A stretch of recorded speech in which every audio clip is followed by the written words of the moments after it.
Hello everyone, my name's Cliff and welcome back to my channel. This is Cliff's Dark Gems.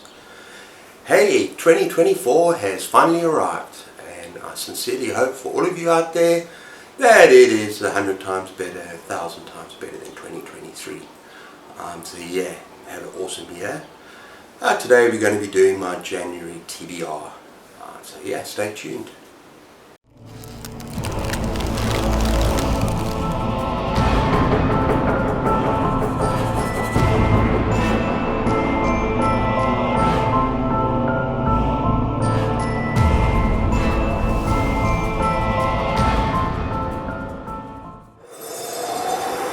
Okay everyone, so I'm not going to talk about readathons in this particular video, although I am taking part in a couple of readathons. I think what I'm going to do instead, I haven't written it down, excuse the baby in the background there, but yeah, what I'm going to do is when I actually talk about the books that I'm reading, I'm going to talk about the readathon that it belongs to, and then give a little bit more detail, because I don't want this to be too long. I've got a long TBR with all sorts of stuff.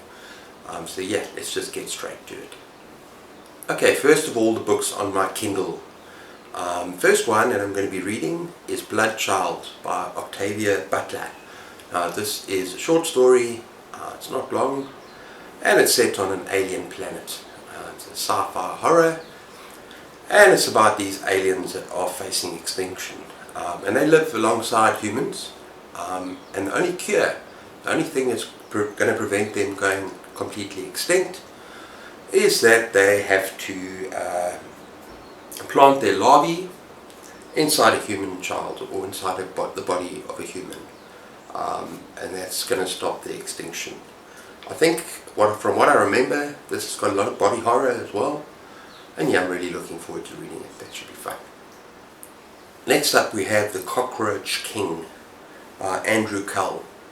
And I think for some of these what I did is I actually took the little blurb on Goodreads and I summarized it.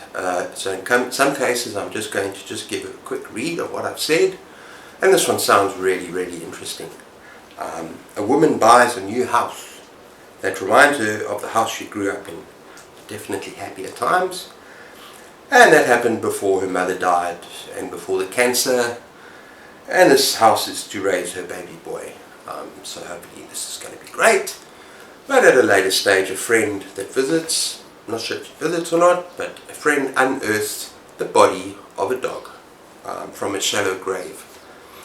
And soon after that, the cockroaches arrive. So yeah, this sounds very creepy, very interesting. Haven't heard this kind of concept before, so I'm really looking forward to it. That's A Cockroach King. Okay, next up I'm going to be reading a horror classic called The King in Yellow by Robert Chambers. And yeah, this is Victorian Gothic horror. And it's about a collection of interrelated stories. So all these stories kind of relate to each other. And they explore the despair and madness that can affect characters that come into contact with this forbidden play.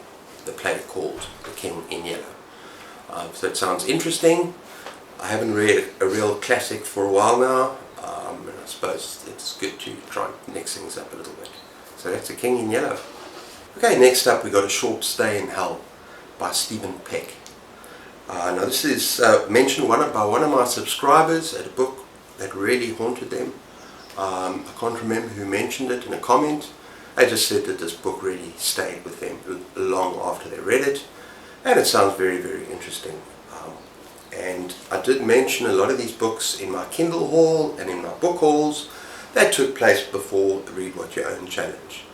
And this particular book is about a very normal person, an ordinary man, who wants to be reunited when he dies with his family. And when he does die, he finds himself in this hell. And this hell is this vast library. And he has to search this library for a single book which tells the story of his life, and that is the only way he can escape. I heard this is a very haunting story, very interesting, different kind of story, and so I'm looking forward to it this month. That is A Short Stay in Hell. Okay, the fifth book is How the Skin Sheds by Chad Lusky. January, the same one who wrote Skullface Boy, one of my favourite reads of 2023. But light in horror, but very heartfelt, coming of age, road trip. This book looks like it's a little different. It's a splatter western, so I'm sure there's a lot of blood and guts, and it's about this man and his niece and his best friend who go off on a kind of quest of vengeance for the brutal murder of this man's sister. That's what I got from Goodreads. And yeah, it's all sorts of bizarre characters and scenarios, and it's kind of in the Wild West, so it looks a lot of fun. I'm looking forward to it, and that is How the Skin Sheds by January. Okay, the sixth book is Blankie by Keelan Patrick Burke. And I've read one of his and I loved the book. And this is about a man who's struggling to keep himself together after the death of his infant daughter. And then one night he hears a cry coming from his infant daughter's bedroom, which has been cleared of everything. Doesn't want anything in there. And in there he finds his daughter's blanket. What do you call it?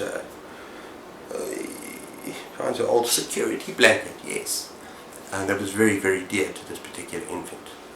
And the blanket's name was Blankie.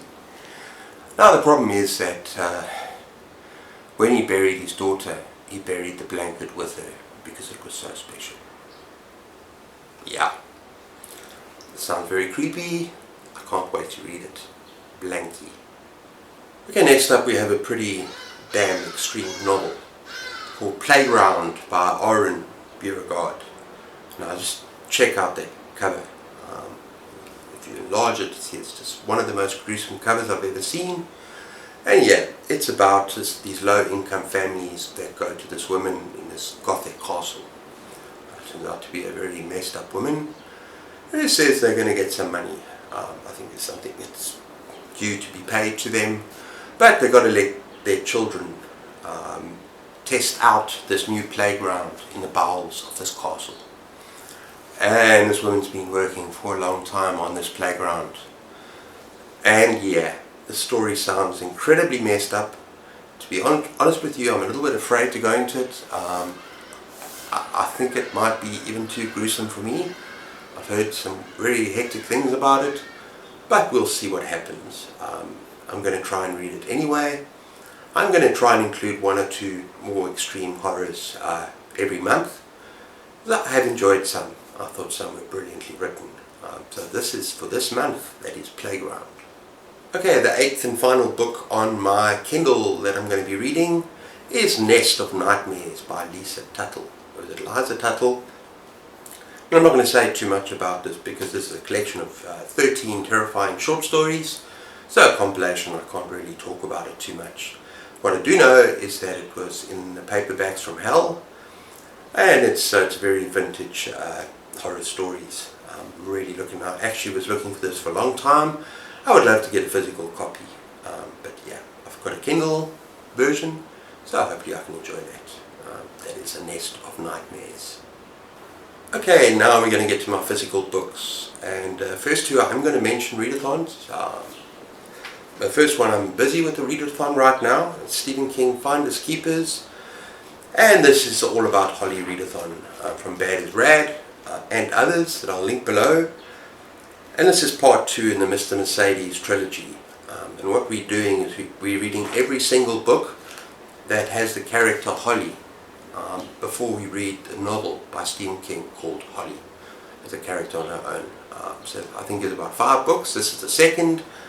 And I'm hoping to be a little bit more active in this particular readathon, maybe take part in the live conversation, but yeah, we'll see.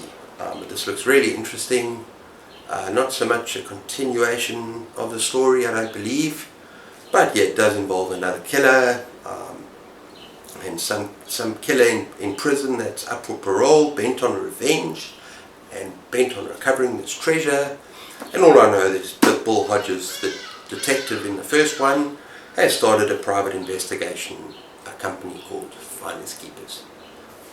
Okay, next up we have Richard Laymon, Dark Mountain. Now, that's another readathon. I think it's a year-long thing called The Year of Laymon, I think. and that is from Kelsey from Slime and Slashes. I'll link her awesome channel below. But yeah, she's reading Laymon. I think it's every month, if I'm correct. And this is a Laymon book that I had before the challenge started. As you know from my last video, one of my previous videos, I did a video of forbidden books that my wife gave me.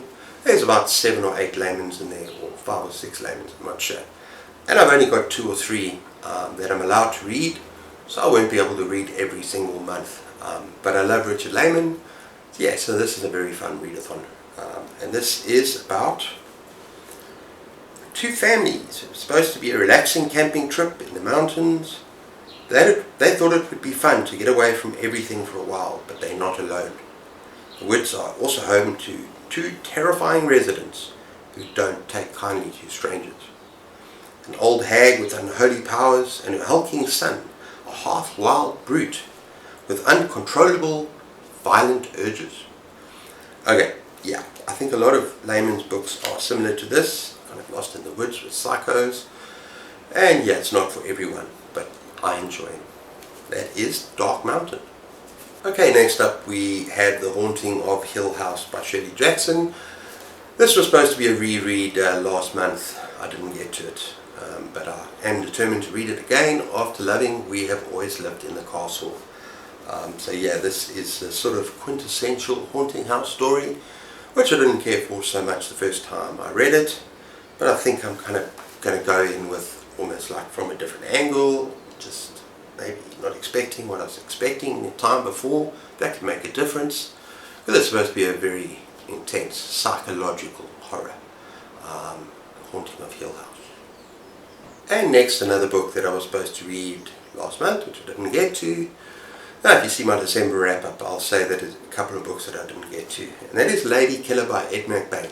Now, I keep on picking these up and I don't read them. I do enjoy them. The ones that I've read already, it's very much a crime thriller set in the 87th precinct with these same characters, detectives and cops, and the same environment, and it's very well written. So yeah, I really need to carry on with the series because I've inherited pretty much the entire series, 40-50 books. I'll have to count, and I'm going to show you those one day. So I really need to carry on with these, and this one is called Lady Killer. Okay, and there's another readathon that's very much suits my channel, and that's called The Week of Poe, where you can read about Edgar Allan Poe, and this is by the awesome Kat at Kat's Novel Adventures, and she loves Edgar Allan Poe. So I'm going to be doing a little bit of a read with her, maybe a buddy read. I'm not sure how it's going to work, but yeah, we'll see. And that is The Fall of Usher and Other Writings by Edgar Allan Poe. And then we got H.P. Lovecraft. Now I've got this physical edition. It's only certain stories, but I've also got in my Kindle the entire collection of Lovecraft, and I'm determined to make my way through some of those stories and novellas that I haven't read. And I know last month I took part in the Cthulhu something. I spoke about it in my last December wrap-up by Alan from Big Hard Books and Classics. It's his brainchild, and I'm going to read a little bit more Lovecraft this month, and maybe in the months to come as well. I should actually work through the stuff that he's read, that he's written. That is H.P. Lovecraft. Okay, and as a palate cleanser, which I'm going to try to do every month, I'm continuing on my journey of reread of Douglas Adams' Hitchhiker's Guide to the Galaxy, excuse me. And I read the first 2, the second one being The Restaurant at the End of the Universe, and this one that I'm going to be reading next. This is the entire, it's actually a trilogy of 4. Next one I'm going to be reading is Life, the Universe and Everything. And there's no point in going through the plot. It's basically up in space, the universe, everything, and it goes completely all over the place. You meet all sorts of characters, you meet God, you meet aliens, you meet very, very weird creatures from other planets, and I think one of my favorite characters in the whole thing is this paranoid robot, the most intelligent being on Earth, and yet he hates himself, and he's paranoid, and he is the most miserable thing. He's got a brain the size of a planet, but yeah, that's my favourite character, and this is just lovely to read when I've read something that's just too heavy, when I've read something that's just too dark. Just to pick up some of this, it's just a little bit of escapism and a little bit of fun. Okay, finally in the next couple of months I'm going to be re-looking at some of my graphic novels. First of all, Clive Barker, The Thief of Always. I've read the novel, YA novel, but I don't think I've actually read this properly. And it'll obviously be quite quick because it's graphic. And then I've also got this Little Sisters of Luria by the Gunslinger by Stephen King. And I've also got Clive Barker's Tapping the Vein, which is a whole series of books of blood stories retold, and very, very gross images, graphics. And I'm sure that I can find a couple others, but I might do a little bit of a reread of some of these as well, just to, when I'm in the mood. It'd be nice to do that. Okay everyone, so that's my January TBR. Let me know what you think in the dark places down below. Have you read any of those? What do you think I should prioritize? Or just start a nice conversation down there. Let's have a chat. And I hope you're well. I hope you had an awesome New Year's Eve, and that you're happy and healthy. Take care of yourselves. Keep those pages turning, and cheers.